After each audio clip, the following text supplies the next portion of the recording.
Dear students, आज हम pharmacognosy का ही अलग से टॉपिक पढ़ने वाले हैं। जो फार्माकोग्नोसी की बात करेंगे तो यहाँ पे हमने बहुत सारे वीडियोज आपको अपलोड कर चुका हूँ। यदि आप लोगों ने वो वीडियोज नहीं देखे तो वो वीडियोज पे भी देखना। और यदि आपको देखने में ढूंढने में प्रॉब्लम आए तो मैंने फार्माकोग्नोसी की एक प्लेलिस्ट बना रखी है और वो प्लेलिस्ट आपको डिस्क्रिप्शन बॉक्स में मिल जाएगी। और डिस्क्रिप्शन बॉक्स में उस फार्माकोग्नोसी प्लेलिस्ट पे क्लिक करेंगे तो आपको इमीडिएटली सारे के सारे फार्माकोग्नोसी के क्वेश्चंस से रिलेटेड या यूं कहूंगा उससे थ्योरी से रिलेटेड सारे के सारे वीडियोस एक साथ खुल जाएंगे और एक साथ खोल के आप आराम से फिर कोई सा वीडियो देखें या सारे के सारे देखें, that is up to you. Okay, तो अपन उसी सीरीज में अपन बात करने वाले हैं, दैट इज एट्रोपिन। एट्रोपिन का जैसा कि आपकी सिलेबस में है, क्या है, इंडस्ट्रियल प्रोडक्शन है, एस्टिमेशन है एंड यूटिलाइजेशन है। ओके, एट्रोपिन से बात करूं तो ये इसको पढ़ने से पहले मैं एक चीज और बता दूं, मेरे यहाँ पे एट्रोपिन से रिलेटेड एमसीक्यूज का वीडियो अपलोड कर रखा है एट्रोपिन के बारे में, या मींस ये किससे मिलता है, एट्रोपा बेलोडोना से मिला हुआ है। तो मेरे बेलोडोना से रिलेटेड जितने भी इसकी डिस्क्रिप्शन है या फार्माकोग्नोसी वो कंप्लीट में अपलोड कर चुका हूं ऑलरेडी। यदि आपने वो वीडियो भी नहीं देखा तो आप वो देखना, ताकि आपको ये फंडामेंटल क्लियर हो जाएगा। वैसे हम सोर्स पहले से डिस्कस कर चुके हैं, लेकिन हम यहाँ पे देखेंगे इन atropine, industrial production, estimation, utilization. तो कहने का मतलब हमें एट्रोपिन के बारे में पहले जानना जरूरी है, उसके बाद में आप लोगों को समझ में आएगा कि हम इंडस्ट्रियल प्रोडक्शन कैसे करेंगे, और उसके बाद में हम उसका क्या देखेंगे, एस्टिमेशन देखेंगे, और उसका बाद में यूटिलाइजेशन। यूटिलाइजेशन का मतलब उसका यूजेज में भी पहले मैं ऑलरेडी बता चुका हूं पिछले वाले वीडियो में। ओके, तो हम बात कर रहे हैं, देखिएगा इसका मतलब यहाँ पे देखना, हम सोर्स की बात कर रहे हैं। हालांकि इस टाइटल में हमारे सोर्स की जरूरत नहीं है, लेकिन जब तक हम एट्रोपिन को पहचानेंगे नहीं, जानेंगे नहीं, तो हम इंडस्ट्रियल प्रोडक्शन कैसे कर पाएंगे। तो सोर्स की बात करने को ध्यान दीजिएगा, flowering tops of Atropa belladonna, जिसकी फैमिली होती है सोलेनेसी। कीप इन माइंड, यहाँ पे जो क्वेश्चंस बनते हैं मल्टीपल चॉइस क्वेश्चंस का पहला ध्यान दीजिएगा, कौन सा, एट्रोपा बेलोडोना का फैमिली कौन सा है, सोलेनेसी फैमिली है। एट्रोपिन किससे मिलता है, यहाँ पे प्रिफर्डली एट्रोपा बेलोडोना मिलता है। इसके अलावा धतूरा से भी, स्ट्रोमियम से मिलता है, हायोसाइमस नाइगर से भी मिलता है। तो हम प्रिफर, हमारा जो है एट्रोपा बेलोडोना है। ओके, अब बात करते हैं एट्रोपिन की। बेसिकली एट्रोपिन का यदि हम स्ट्रक्चर देखते हैं तो ये एट्रोपिन एक एस्टर ग्रुप का मॉलिक्यूल है। एस्टर क्या होता है, कार्बोक्सिलिक ग्रुप और अल्कोहल का जो कंबाइंड मॉलिक्यूल होता है, हम उसको एस्टर लिंकेज बोलते हैं। ये वाला पार्ट एस्टर लिंकेज है। ओके, ये वाला पार्ट हमारा एस्टर है। तो ध्यान दीजिएगा, ये वाला एक पार्ट तो ये है जिसको हम ट्रॉपिक एसिड बोलते हैं, और दूसरा एक पार्ट ये है जिसको हम ट्रोपियोनियल बोलते हैं। तो देखिएगा, इसका मतलब बहुत सिंपल सा है। एक चीज और है यहाँ पे मजे की बात, यहाँ पे इसमें कार्बन पे चिरेन सेंटर है, इसीलिए इसका अलग अलग आइसोमर होता है, लियो आइसोमर होता है, डेक्स्ट्रो आइसोमर होता है। ओके, अब अपन बात करते हैं, ये तो हो गया हमारा एट्रोपिन।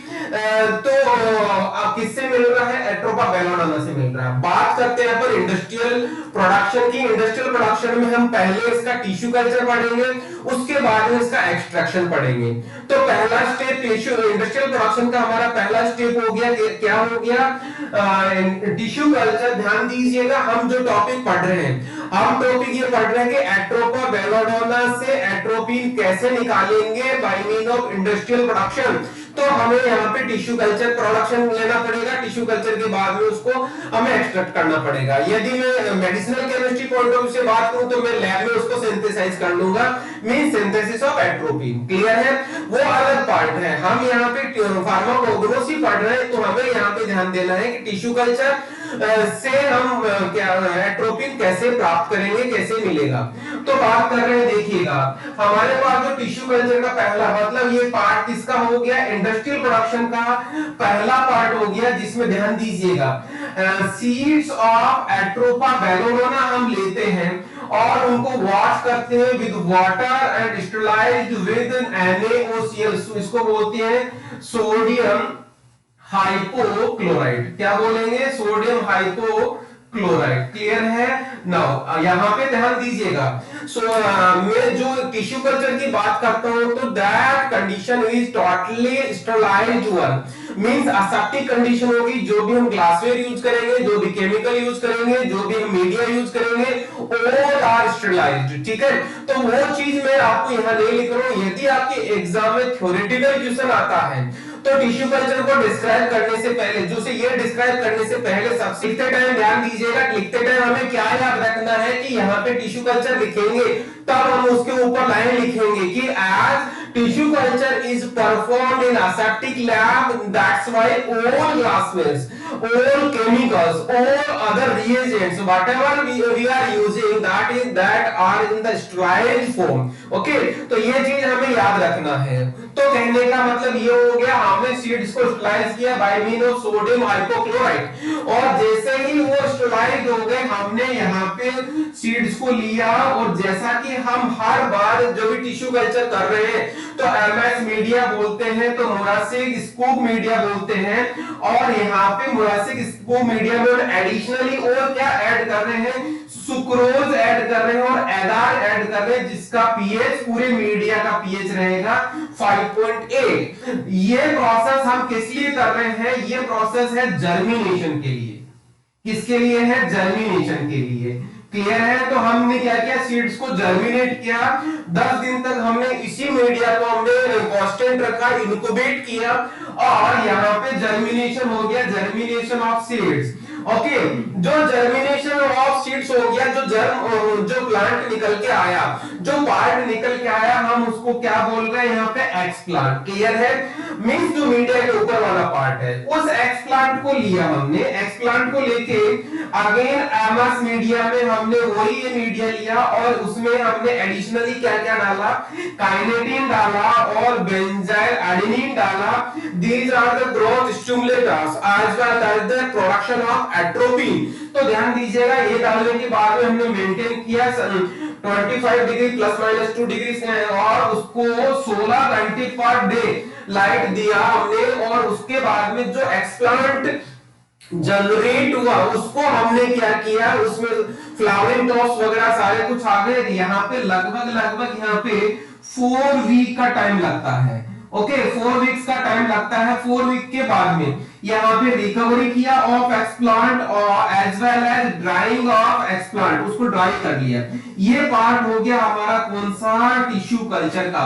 दैट इज, ध्यान दीजिएगा, यदि आपके एग्जाम में क्वेश्चन आता है तो आपको यहाँ पे जो चीज मैंने बताया है उसको आपको फ्लो डायग्राम में लिखते हुए समझाना है। ओके, और यहीं पे मैं मल्टीपल चॉइस क्वेश्चन 2 क्वेश्चन बनते, 3 क्वेश्चन बनते हैं। पहला क्या है? इसका सोर्स क्या है? एट्रोपा बेलोडेना, एट्रोपिन ये वाला स्ट्रक्चर है, और उसका फैमिली कौन सा है? सोलिनेसी, और इसको कौन सा मीडिया में हम क्या करते हैं? ग्रोथ करते हैं। तो आपको याद रखना एमएस मीडिया। ओके, प्रिफरली हम लगभग अभी तक हमने जो भी वीडियो लेक्चर अपने तैयार किए हैं तो देखा होगा आपने, जो भी टिश्यू कल्चर कर रहे हैं तो हम एमएस मीडिया यूज कर रहे हैं, तो याद रखिएगा एमएस मीडिया। क्लियर है? ये 3 तरह के मल्टीपल चॉइस क्वेश्चन होते हैं। अब हम बात करेंगे किसकी? एक्सट्रैक्शन की। एक्सट्रैक्शन ऑफ एट्रोपिन, जो ड्राई हो चुका था उसका हम एक्सट्रैक्शन कैसे करेंगे? एक पर्टिकुलर मेथड है। हालांकि एल्कलॉइड्स का एक जनरल मेथड्स होते हैं, मेथड ए और मेथड बी। हम यहाँ पे स्पेसिफिक बात करेंगे क्योंकि एल्कलॉइड कैटेगरी का ही एट्रोपिन है, और यहाँ पे एट्रोपिन की बात करते हैं एक्सट्रैक्शन की। तो आप लोगों को देखना है यहाँ पे कि जो ड्राइड पाउडर लेंगी किसका? Atropa belladonna. दैट इज कौन सा? क्रूड ड्रग की बात कर रहे हैं। क्रूड ड्रग हम बात कर रहे हैं फार्माकोग्नोसी, तो बट से क्रूड ड्रग होगा। यहाँ पे उसको सोडियम कार्बोनेट के सॉल्यूशन से थोड़ा मॉइस्चर करते हैं, मॉइस्चर का मतलब हल्का सा उसको गीला करते हैं। ओके, गीला करके थोड़ी देर तक रखते हैं। उसके बाद में extract with petroleum ether. Petroleum ether के साथ में हम इसको एक्सट्रैक्ट करते हैं। पेट्रोलियम ईथर के साथ जनरली हम एक्सट्रैक्ट इसलिए करते हैं, जो फैटी मटेरियल्स हैं जो प्लांट में, क्रूड ड्रग में, उसको हम बाहर निकाल देते हैं in the form of precipitation. Okay, तो यहाँ पे वो प्रेसिपिटेशन हो गया। फिर जो फिल्ट्रेट मिला हमें, उस फिल्ट्रेट को मींस यहाँ पे हमने क्या किया, फिल्ट्रेशन किया। फिल्ट्रेशन करने के साथ में हमें जो फिल्ट्रेट मिला, उस फिल्ट्रेट को हमने एसिटिक एसिड के साथ में अगेन एक्सट्रैक्ट किया। और कीप इन माइंड यहाँ पे जो एसिटिक एसिड था उसके साथ में जो एक्वस फ्रैक्शन आया, जो एक्वस फ्रैक्शन आया उसको अलग किया। मींस यहाँ पे सेपरेशन किया, किसका, separation of aqueous fraction. Aqueous fraction लेके उसमें ईथर ऐड किया और ईथर ऐड करके अगेन एक्सट्रैक्शन किया। तो कीप इन माइंड अगेन देखिएगा, discard and ether fraction, means ether वाले फ्रैक्शन को हमें क्या करना है, डिस्कार्ड करना है। ओके, और जो एक्वस एक्सट्रैक्ट था, उस एक्वस एक्सट्रैक्ट को हमने रख लिया।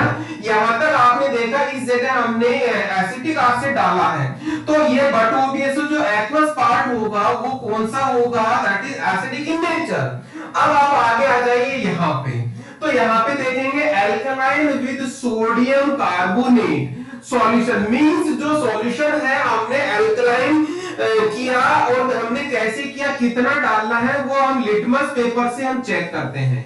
लिटमस पेपर से हम चेक करेंगे कि वेदर दैट इज एल्कलाइन और नॉट। फिर उसके बाद में हमने उसको जैसे ही एल्कलाइन किया और वहां पे प्रेसिपिटेशन मिलता है, उस प्रेसिपिटेशन को हमने फिल्ट्रेशन किया यहाँ पे, और फिल्ट्रेशन से फिल्ट्रेट अलग कर लिया और प्रेसिपिटेट अलग कर लिया। वो उस प्रेसिपिटेट में हमारा ट्रोपेन एल्कलॉइड अवेलेबल है। क्यों, एल्कलॉइड्स कौन सा, एट्रोपीन कौन सी कैटेगरी वाली एल्कलॉइड में है, ट्रोपेन एल्कलॉइड में। ओके, इस ट्रोपेन एल्कलॉइड को हम ईथर में डिसॉल्व करते हैं, पहला कंडीशन, और उसको कॉन्सेंट्रेट करते हैं with heating. Keep in mind ether है तो हम फ्लेम में जनरली ईथर को हीट नहीं करते हैं। यहाँ पे हीटिंग करते टाइम आपको याद रखना है, वाटर बाथ में हम इसको हीट करते हैं। क्यों करते हैं कि ईथर वैसे ही फ्लेमेबल है तो इमीडिएटली आग पकड़ लेगा। तो यहाँ पे कॉन्सेंट्रेट विद हीटिंग करेंगे, और जैसे ही कॉन्सेंट्रेट करेंगे तो ट्रोपेन एल्कलॉइड का हमें क्रिस्टल्स मिल जाते हैं। यहाँ पे हमें क्रिस्टल्स मिल गए, किसके, ट्रोपेन एल्कलॉइड्स के। क्लियर, जैसे ही हमें मिला, फिर हमने अगेन इसको अल्कोहल एंड सोडियम हाइड्रोक्साइड के सॉल्यूशन से ट्रीट किया। यहाँ पे देखिएगा, यहाँ पे होता क्या है, हायोसीन कन्वर्ट हो जाता है एट्रोपिन में। अब ये क्या कहानी है, हालांकि मैंने पूरा वीडियो लेक्चर पहले से अपलोड कर रखा है, तो आप वो वीडियो देखना ताकि आपको इमीडिएटली समझ में आ जाएगा। थोड़ा सा मैं यहाँ पे बता देता हूँ, हायोसीन का जो स्ट्रक्चर होता है वो एट्रोपिन वाला स्ट्रक्चर होता है। अभी मैंने बताया था कि उसमें एट्रोपिन की स्ट्रक्चर में क्या था, चिरेल सेंटर था।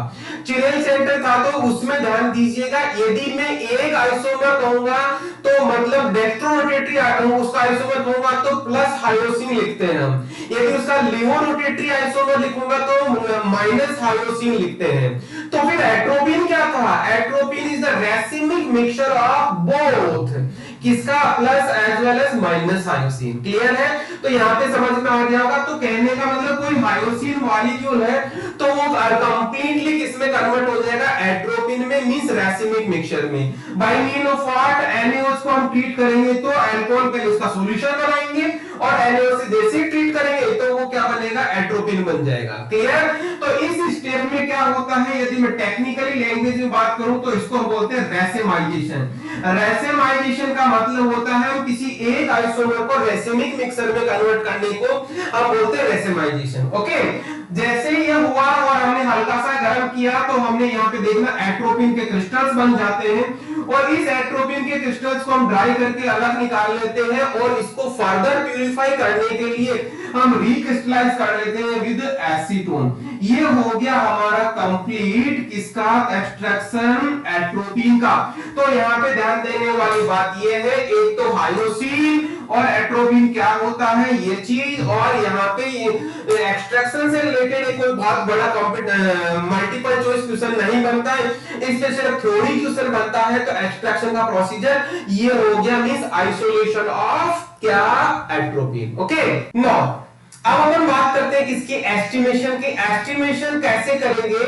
एस्टिमेशन की जब भी बात आती है तो पहले जनरली आइडेंटिफिकेशन है, हालांकि एस्टिमेशन का पार्ट आइडेंटिफिकेशन नहीं है, लेकिन यह बहुत ज्यादा इंपॉर्टेंट है। इसलिए मैं आपको एक चीज बता देता हूं यहाँ पे, जो competitive exam point of view से, मींस डीसीओ, फार्मेसी के इन सभी competitive exam point of view से इंपॉर्टेंट है, वो क्या है, इसका आइडेंटिफिकेशन। तो हम एस्टिमेशन की बात कर रहे हैं। एस्टिमेशन में इसका पहला पार्ट है आइडेंटिफिकेशन, जिसको आप लोगों को याद करना, विटाली-मोरिन टेस्ट। विटाली-मोरिन टेस्ट किसके लिए होता है? ये एट्रोपिन के लिए होता है। हालांकि मैंने आपको जो पहले वीडियो अपलोड कर चुका है बेलोडोना का, उसका पूरा का पूरा कंप्लीट में पहले बता चुका हूं, लेकिन फिर दोबारा मैं रिवाइज कर रहा हूं। यहाँ पे हम सैंपल लेते हैं, सैंपल लेके कंसंट्रेट H2SO4 ऐड करते हैं, जिसको थोड़ी देर तक गर्म करते हैं। कैसे करते हैं? ऐसा हम क्या करते हैं, क्रूसिबल में या चाइना डिश में हम ऐसे लेते हैं और इसको मिक्स करते हैं। मिक्स करने के बाद में इसको हम इवेपोरेट करते हैं। इवेपोरेट करने के साथ ही जो ड्राई हो जाता है, ड्राई हो गया, उसमें क्या करते हैं, 3% KOH ऐड करते हैं, जो मेथनॉल में बना हुआ है। मींस KOH या फिर मेथनॉल में बना हुआ है, वो जैसे ही हम इसको ऐड करते हैं तो उसमें ब्राइट पर्पल कलर आता है। इसका मतलब हमारे सैंपल में एट्रोपिन प्रेजेंट है, और इस टेस्ट को विटाली-मोरिन टेस्ट बोलते हैं। इंपॉर्टेंट है जीपीएट पॉइंट ऑफ व्यू से या ड्रग इंस्पेक्टर के एग्जाम पॉइंट ऑफ व्यू से। ओके, बहुत बार क्वेश्चन आएगा विटाली-मोरिन टेस्ट, तो याद रखिएगा। अब अपन बात करते हैं यहाँ पे इसके एस्टिमेशन की। एस्टिमेशन का मतलब डिटरमिनेशन, मींस हमारे सैंपल में कितना परसेंट है, मतलब उसका ऐसे हम कर रहे हैं। ऐसे हम टीएलसी मेथड से या एचपीटीएलसी मेथड से कर सकते हैं। एचपीटीएलसी यहाँ पे किस तरीके से है देखिएगा, हमने जो सैंपल का मतलब हमारा एट्रोपिन से है, एट्रोपिन का सैंपल हमने जनरली क्लोरोफॉर्म में बनाया, और उसका स्टेशनरी फेज जो है, मींस टीएलसी की बात कर रहे हैं, जो स्टेशनरी फेज है सिलिका जेल, और इसका जो मोबाइल फेज है इसका mixture of toluene, ethyl acetate and diethylamine in the ratio of that is 70 20 and 10. okay, इस रेशियो में मोबाइल फेज लेंगे और इसको डिटेक्टिंग एजेंट, या इसका दूसरा नाम है हम बोलते हैं visualising agent. Okay, visualising agent बोलते हैं अपन। और विजुअलाइजिंग एजेंट में हम क्या ले रहे हैं, ड्रैग एंड ड्रॉप रिएजेंट लेते हैं। जैसे हम ड्रैग एंड ड्रॉप रिएजेंट लेते हैं, उसका येलो कलर आता है, मींस हमारा एट्रोपिन प्रेजेंट है। और आपको यहाँ पे यदि हम एट्रोपिन येलो कलर की हम डेंसिटी हम पता कर लेंगे, तो हमारे मींस एचपीटीएलसी में डेंसिटी का हम यदि पता कर लेंगे तो हमें पता लग जाएगा how much atropine is present in our sample. तो इस तरह से हम इसका एस्टिमेशन करते हैं। एक मेथड तो ये हो गया। दूसरा मेथड हमारा इसका ये है, नॉन एक्वस टाइट्रेशन करते हैं। नॉन एक्वस टाइट्रेशन हम बिल्कुल सैंपल लेंगे, सैंपल को हम जनरली एसिटिक एसिड में इसमें डिसॉल्व करते हैं, और उसके बाद में हम टाइट्रेट कर लेते हैं सिंपली किसके साथ में, titrate with 0.1 molar solution of perchloric acid. जहां पे परक्लोरिक एसिड आता है तो समझ जाए वो कौन सा टाइट्रेशन है, that is non aqueous titration. इस तरह से हम इसका एस्टिमेशन कर सकते हैं।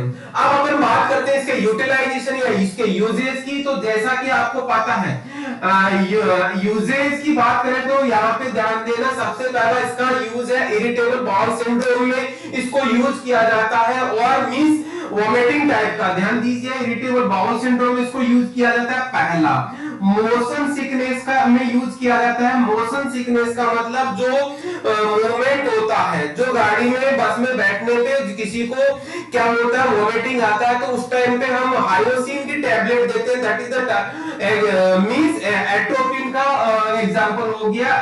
It is also used as a painkiller के तौर पे भी इसको यूज किया जाता है, और एंटीडोट के तौर पे भी यूज किया जाता है। किसकी, ओपियम एंड क्लोरल हाइड्रेट के को भी इसको यूज किया जाता है। मींस इन दोनों की पॉइजनिंग में इसको यूज किया जाता है। ओके, और ये मीडिएट्रिक इफेक्ट भी देता है, जिसमें क्या होता है आंख को डायलेट करने के लिए यूज किया जाता है, जिसमें एट्रोपिन सल्फेट का सॉल्यूशन का हम क्या करते हैं पेशेंट के आंख में डालते हैं, जो डायलेट करता है एट्रोपिन सल्फेट। ओके, इस तरह से यहाँ पे इसके यूजेज होंगे, तो आपको शायद समझ में आ गया होगा। यहाँ पे अब मैं बात करता हूँ कॉम्पिटिटिव एग्जाम में क्वेश्चन क्या बन सकता है। पहला बेटालिमोरिन जेन टेस्ट, जैसा कि मैंने बताया।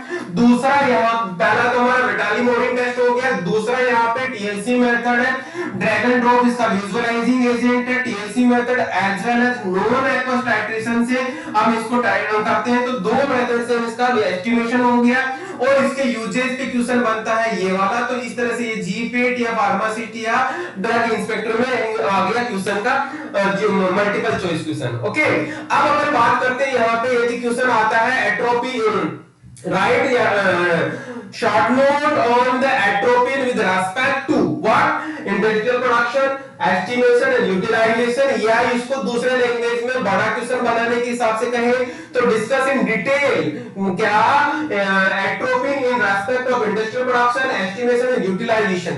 तो मैंने जितना आपको पढ़ाया है, जितना मैंने एक्सप्लेन किया है, try to write in the chronological order और as well as explanatory mode. यदि हमें आंसर क्वेश्चन बढ़ाना है और उसको अच्छे तरीके से लिखना है तो वो हमें समझाना पड़ेगा।